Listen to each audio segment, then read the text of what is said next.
Assalamualaikum. Encik Mujahidin, boleh saya bantu? Cik Salim, 5 minit ni nak buka. Jomlah kita turun. Dah lambat dah ni. Sabarlah. Awak turun dulu. Lagi 5 minit saya turun. Allahu Akbar, Allah. Janganlah kita melengahkan berbuka puasa.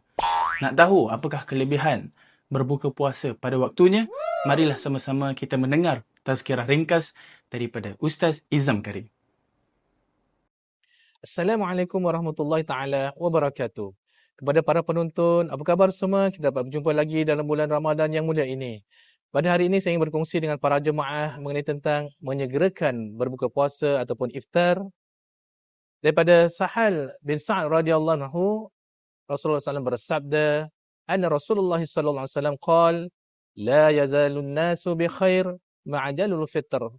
Yang bermaksud, orang ramai masih dalam keadaan baik selagi mana mereka berbuka puasa itu pada waktunya.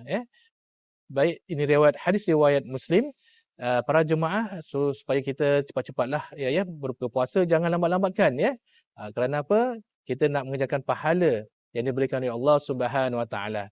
Yuk, mari kita menyegerakan berbuka puasa, jangan lambat-lambatkan. Itu sahaja daripada saya berkongsi pada hari ini. Terima kasih. Assalamualaikum warahmatullahi taala wabarakatuh.